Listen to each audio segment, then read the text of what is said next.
Rider ng bisikleta sugatan matapos ma-hit and run sa Naga City. At panloloob ng babae sa isang bahay sa Mandaluyong, huling-huli sa CCTV. Narito ang report. Pagmasta ng babaeng ito na tila buntis habang nakatambay sa labas ng isang tindahan sa Barangay Malamig, Mandaluyong City. Palingalinga ang babae at tila hindi mapakali. Yun pala ay kumukuha lang siya ng tiyempo para pasukin ang bahay na katabi ng tindahan. Dahil bukas ang gate, mabilis siyang nakapasok at inisa-isa ang mga pinto at bintana.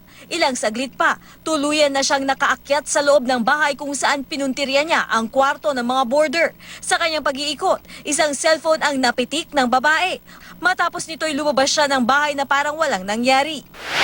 Sa Lawag City, Ilocos Norte, sapul din sa CCTV ang pagsalpok naman ng isang dump truck sa isang signage sa kalsada. Sa video, makikita ang hirap sa pagmamaniobra ang truck sa isang intersection. Maya-maya pa, tuluyan na itong bumangga sa signage. Lumalabas naman sa investigasyon na nasunog pala ang baterya ng truck kaya't pumalya. Dahil sa insidente, bahagyang bumigat ang daloy ng trapiko sa lugar.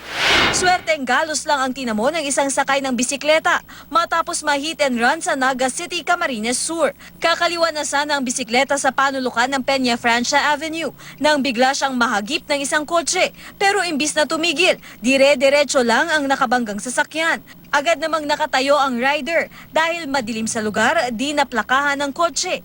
Para sa unang balita, Katrina Son reporting.